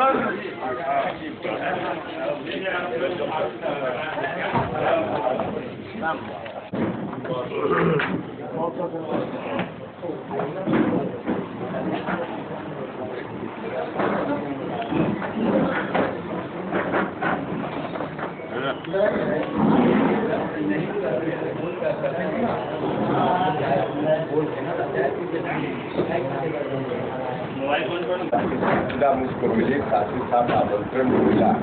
मैं अपने आपको सौभाग्यशाली समझता हूँ इस कार्यक्रम में शामिल होने का आज मौका मिल रहा है। इस कार्यक्रम के माध्यम से लोगों के बीच यह संदेश जाना है कि लोगों के अंदर जो अच्छी प्रवृत्तियाँ होती हैं उनको आगे बढ़ाने का काम होने चाहिए, ताकि समाज को अच्छी दिशा मिल सके, हर व्यक्ति समाज और सब ऊंचा उठ सके। इसमें शामिल होकर सौभाग्यशाली राष्ट्रीय अध्यक्ष हैं रालोसपा के, और रालोसपा 2 गुटों में बटा हुआ है। यही सवाल पार हो गया। हर जिले में 2 जिलाध्यक्ष हैं। एजेंडा से पहले ही सवाल बाहर हो गया। उत्तर प्रदेश चुनाव में यहाँ तक हवा देर से पहुँची है। उत्तर प्रदेश चुनाव में भूपेंद्र कुशवाहा का स्तर कभी गिरा हो तो मुझसे पूछिए। बाकी लोगों का स्तर गिर रहा है, उसका जवाब हम तो नहीं दे पाएंगे। जयंती है ब्रह्म पूज्य तपस्वी नारायण दास जी की। इनकी ख्याति सिर्फ यहाँ नहीं बल्कि काफी दूर दूर तक है, और उनकी 100वीं जयंती पर इस यज्ञ का आयोजन हो रहा है, अपने आप में बड़ी बात है। ऐसे पहले भी आयोजन होता रहा है, लेकिन इस बार नाम के अनुकूल वाकई महायज्ञ, लाखों की संख्या में लोग रोज आ रहे हैं। श्रद्धालु इतनी बड़ी संख्या में लोग आ रहे हैं, निश्चित रूप से इस इलाके के लिए भी बहुत गौरव की बात है। और जैसा कि मैंने कहा, इसमें शामिल होना मेरे लिए भी सौभाग्य की बात है। इस तरह के यज्ञ के आयोजन से समाज को बहुत फायदा होता है। इस इलाके के लोगों का ही लाभ नहीं होगा, बल्कि यहाँ से बाहर के जो लोग हैं, जो लोग आ रहे हैं, शरीक हो रहे हैं, सबका लाभ होगा। तो मैं धन्यवाद देना चाहता हूँ जो आयोजक टीम के लोग हैं, इतना अच्छा आयोजन सब लोग मिलकर कर रहे हैं। जन आयोजन समिति के लिए यह जानकर काफी खुशी है कि इस यज्ञ के आयोजन में शरीक होने के लिए पॉलिटिकल पार्टी से ऊपर उठकर सभी राजनीतिक दल के लोग आए हैं और आ रहे हैं। माननीय मुख्यमंत्री जी भी आए हैं, श्रीमान लालू प्रसाद यादव जी भी आए हैं, और बाकी लोग भी आने वाले हैं। हम लोग भी आए हैं, सब लोग आ रहे हैं। अब इतने सारे लोग आ रहे हैं और सब लोगों का ध्यान इस पर गया है, तो निश्चित रूप से पर्यटक स्थल बनाने की जो मांग है लोगों की, इस पर फोकस जरूर होगा आगे आने वाले दिनों में। और जब इतना महत्वपूर्ण है यह कार्यक्रम, इतना महत्वपूर्ण है यह जगह, तो निश्चित रूप से हम भी समर्थन करते हैं पर्यटक स्थल के रूप में इसका विकास होना चाहिए। और जहाँ तक मेरी भूमिका की बात है, निश्चित रूप से इसको पर्यटक स्थल के रूप में मान्यता दिलाने के लिए जो कुछ भी मेरी क्षमता है उसके अनुकूल मैं भरपूर कोशिश करूंगा कि इसको मिले। तो इसलिए कार्यक्रम तो सभी लोगों के मंगल के लिए, तो हम तो इस अवसर पे सभी लोगों के लिए मंगल की कामना करते हैं। तो जो कोई भी हो, खाना को बना दिया ऐसा हुआ है जो उचित नहीं हुआ है, लेकिन इससे ज्यादा आज के अवसर पर मैं टिप्पणी करूँ तो फिर और अनुचित हो। बिल्कुल सच बात है। भारत सरकार की ओर से हम लोग कह रहे हैं कि राज्य की सरकार सहयोग नहीं, सच यही है। और ऐसा हम इसलिए बता रहे हैं, हम दूसरे विभागों की चर्चा छोड़ दें, हम अपने विभाग के बारे में बता दें देश भर के लगभग 250 केंद्रीय विद्यालय खोलने के प्रस्ताव हमारे यहाँ भारत सरकार में लंबित है, जिस पर कार्रवाई हो रही है। लेकिन 250 केंद्रीय विद्यालय के प्रपोजल में एक भी बिहार का नहीं है। हम आज भी कहना चाहते हैं बिहार के मुख्यमंत्री जी से कि केंद्रीय विद्यालय इस राज्य में और जगह है उसकी आवश्यकता है। जहाँ जहाँ से राज्य की सरकार आवश्यकता महसूस करे, हमको विधिवत प्रस्ताव दे, हम सब जगह केंद्रीय विद्यालय खोलने के लिए तैयार हैं। अब इतना कहने के बावजूद अगर यहाँ से नहीं कार्रवाई हो रही है तो इसको सहयोग कहेंगे कि असहयोग कहेंगे। हर तरह से भारत की सरकार काम करना चाहती है विकास के लिए, और हमारे प्रधानमंत्री जी ने एक बार नहीं अनेक बार कहा है कि बिहार जैसा पिछड़ा राज्य जब तक इसका विकास नहीं होगा तब तक देश का विकास आखिर कैसे संभव हो पाएगा। और इसके लिए हम तभी कर पाएंगे जब राज्य की सरकार का सहयोग हमको मिलेगा। आज जो शिक्षा की दुर्दशा है बिहार में, शिक्षा की दुर्दशा इतनी बद से बदतर स्थिति में आज बिहार में है, और हम इसमें सुधार चाहते हैं, क्वालिटी एजुकेशन लाना चाहते हैं। हर तरह से भारत की सरकार सहयोग कर रही है। हम फाइनेंशियल सपोर्ट देते हैं, एकेडमिक सपोर्ट देते हैं, हर तरह से करते हैं, लेकिन उसके बावजूद यहाँ शिक्षकों के पद नीचे से लेकर ऊपर तक सभी जगह पे खाली। जो टीचर्स हैं भी तो उनके प्रशिक्षण का इंतजाम ठीक से नहीं है।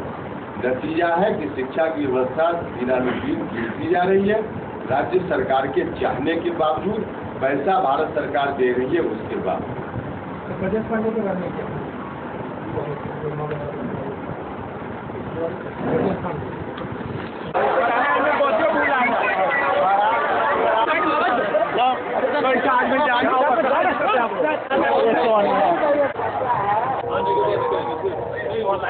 वहाँ जाने दीजिए, वहीं से गाड़ी लेके निकल जाए, जाना है तो अभी तुरंत यहीं करा लीजिए।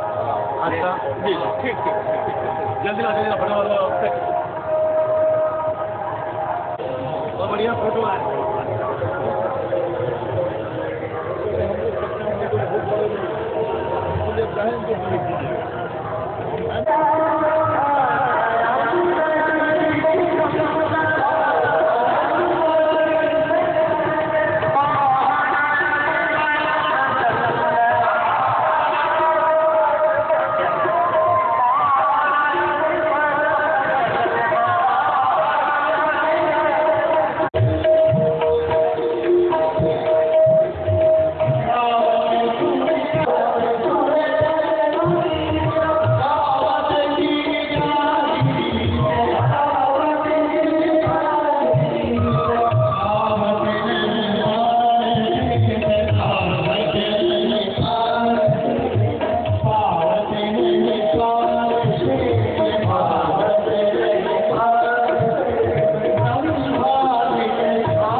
जन्म शताब्दी महोत्सव में हमारे मिथिला की पावन धरती पर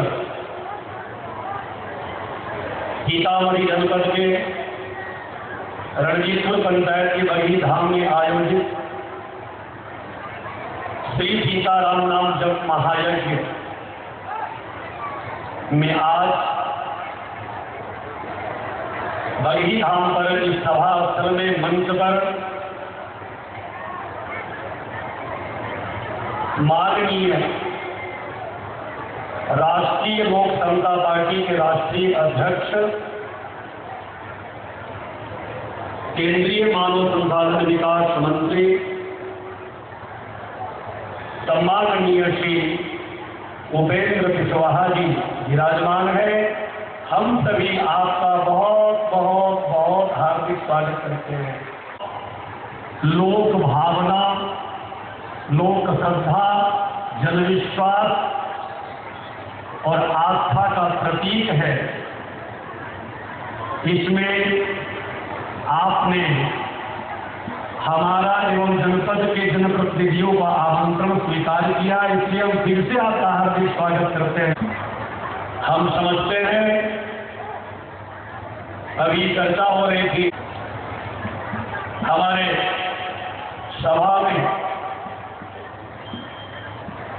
कई हमारे गणमान्य जनप्रतिनिधि गण उपस्थित हैं। मैं आप सभी का भी, वैसे हमारे परिवार के ही आप सभी भक्त हैं, हमारे सभा के मध्य इस तरह से अंतर्द्वंदता को मिटाया, समरसता का बीज बोया, समदर्शिता का बीज बोया, विश्व बंधुत्व की भावना को कायम किया। उनका आग्रह था कि सीताराम केंद्रीय मंत्री श्री उपेंद्र बाबू जी, सम्मानित अभिभावकगण, माताएं, बहनों, भाइयों और मित्रों, मैं कोई भाषण देने के लिए आसानी समझता हूं। इस मिट्टी के दर्शन के सौभाग्य मुझको आज प्राप्त हुए। तस्वीर इस 100वीं जयंती के अवसर पे इस यज्ञ का आयोजन हुआ है। उनके चरणों में श्रद्धा के 2 सुमन अर्पित करने का अवसर मुझको प्राप्त हुआ है। मुझको यह सौभाग्य देने के लिए जिन मित्र साथियों ने, यहाँ के आयोजक बंधुओं ने मुझको आमंत्रित किया, मैं आशा करता हूं कि ईश्वर की अनुकंपा हूं, लेकिन इतना बड़ा भव्य आयोजन, विशाल आयोजन और सीतामढ़ी के इलाके सुदूर ग्रामीण इलाकों में यहाँ आने के पहले मेरे मन की यह कल्पना नहीं थी। मानव रूप में जो इस धरती पर आए हैं, अन्य जीवों से अलग इसलिए है कि हमारे अंदर बुद्धि है, विवेक है, और सुविचार यदि उसी बुद्धि के माध्यम से हमारे अंदर आ गया तो हमारा व्यवहार गलत होगा, हम अपराधी बनेंगे, हम आतंकवादी बनेंगे, तब हम सृजन का काम नहीं, ध्वंस का काम करें। कोशिश है हम आपसे इस अवसर पर इब्राही गुजारिश करना चाहते हैं। यह जो अवसर मिला है, हम सब लोगों को यहाँ आकर अपने अंदर जो अमृत की धारा है उसको प्रवाहित करने के लिए इसका हम भरपूर लाभ उठाएं। मैं समझता हूं यहाँ के दर्शन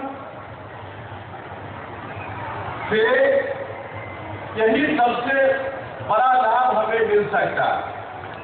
और वास्तव में यदि यहाँ से कुछ हम ऐसी चीज लेकर गए कि हमारे अंदर के जो गलत विचार है उसको हमने पीछे छोड़ा और सुविचार को आगे लाने का काम किया।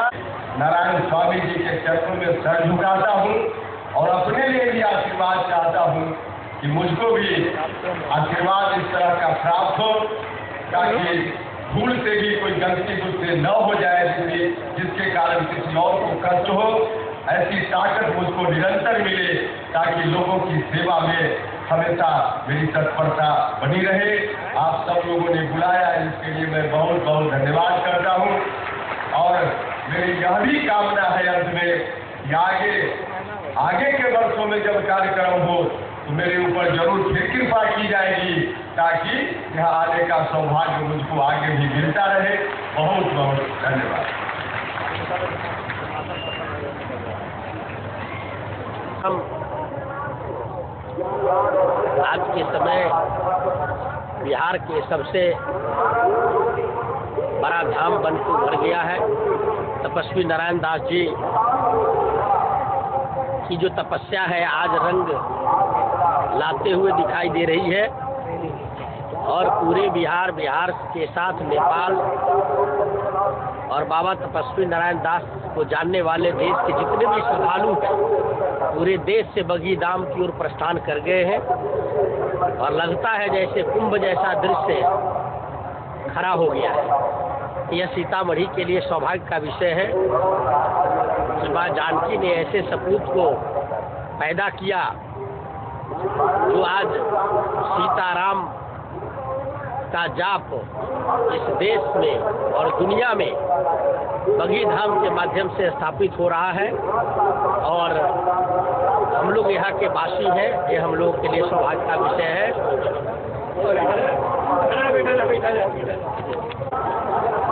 परम पूज्य सुखदेव दास जी महाराज, अमज्ञा दास जी महाराज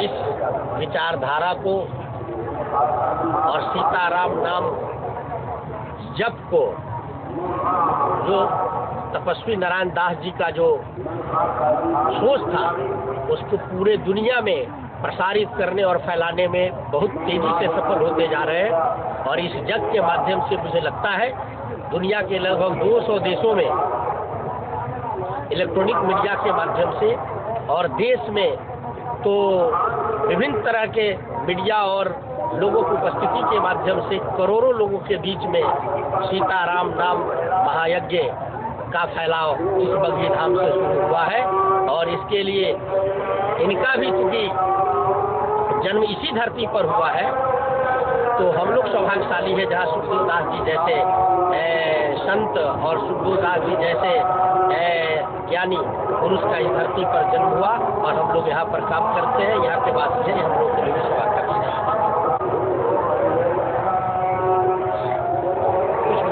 बोलिए भी है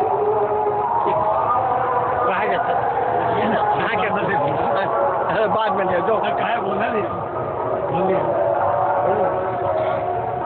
इस महात्मा को जन्म आज बगी मर रही बगी धाम बन गया और बगी धाम के वजह से बिहार नहीं हिंदुस्तान नहीं, हिंदुस्तान से बाहर उनकी जस और कीर्ति का गुणगान हो रहा है।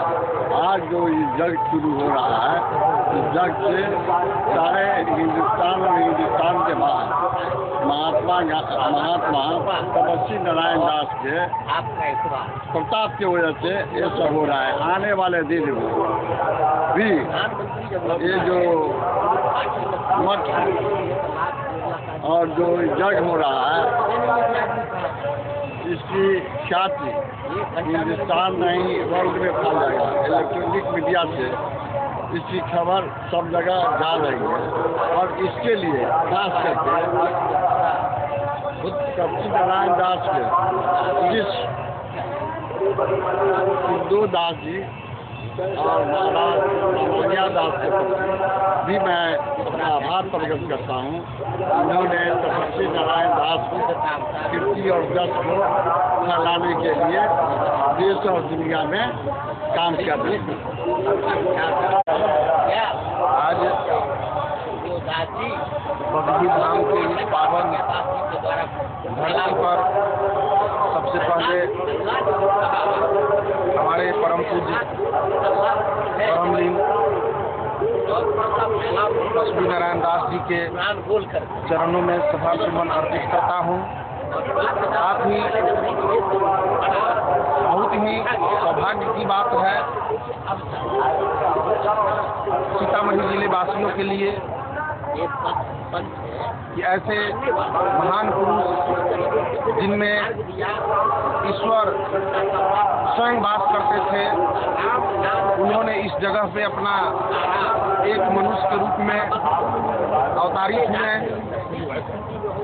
और यहाँ इस स्थल पे इस यज्ञ में प्रतिदिन लगभग 10 लाख लोग आते हैं जो हम लोगों की गर्व महसूस हो रहा है।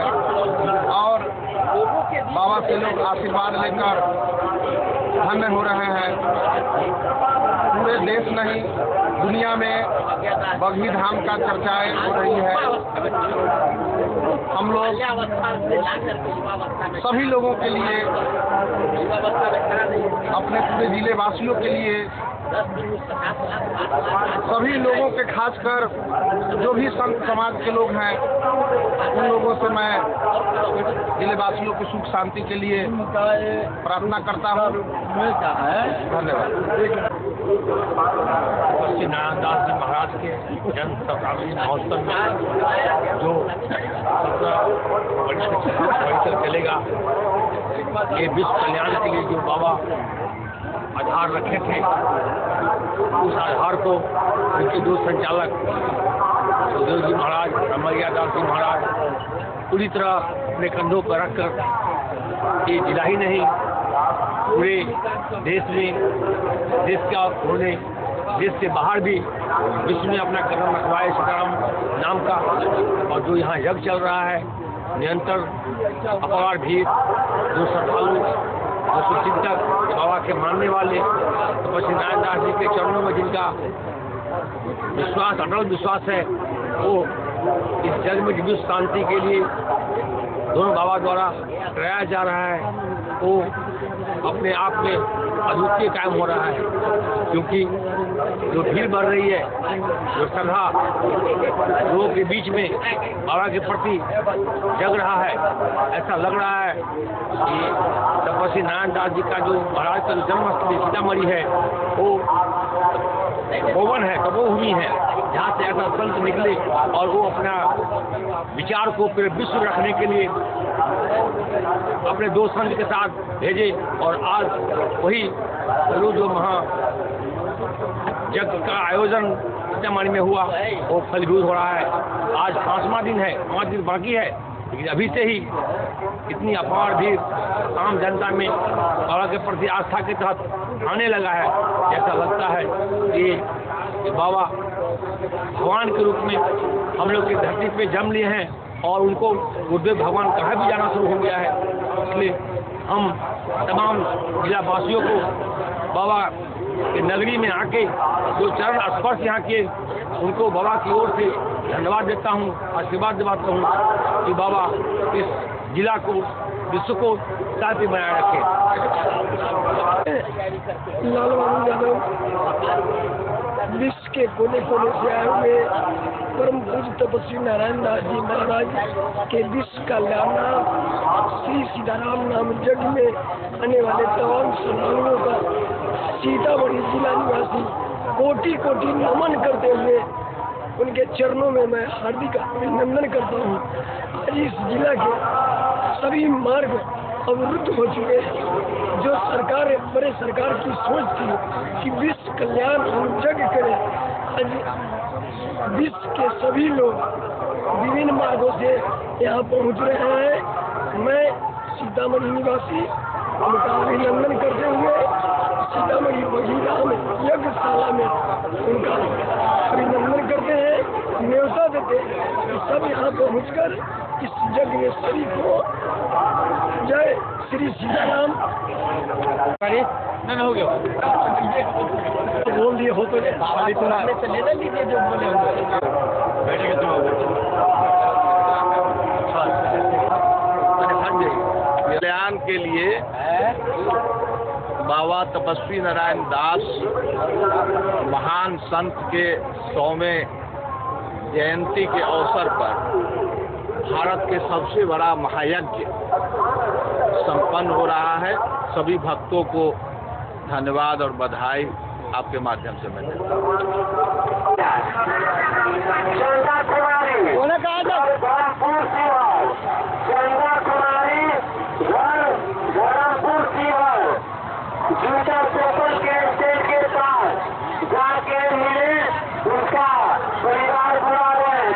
और पूछे ब्राह्मणीन तपस्वी नारायण दास महाराज जी के 100वां के जन्मोत्सव के उपलक्ष्य में यह महायज्ञ का आयोजन किया गया है।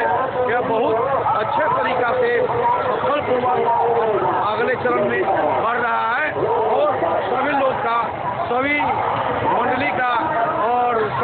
बहुत सहयोग इसमें मिल रहा है और बहुत अच्छा से खाने पीने का भी व्यवस्था है और रहने सहने का भी व्यवस्था है, कहीं कोई दिक्कत नहीं है। जय श्री सीताराम।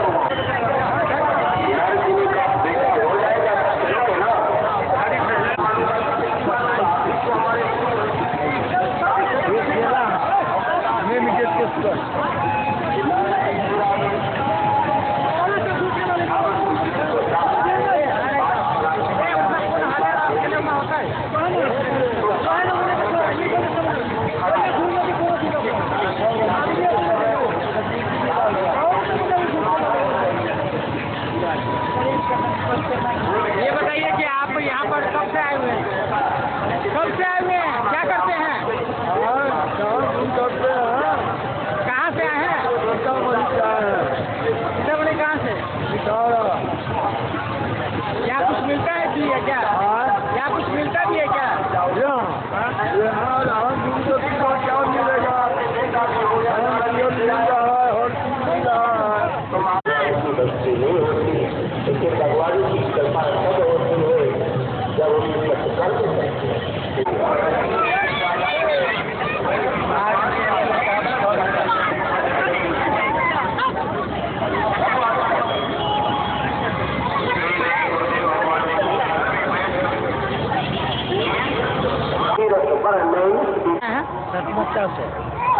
ये भोजन का जो व्यवस्था हो रहा है, यहाँ पर भोजन बना रहे हैं, वो व्यवस्था कहाँ से हो रहा है?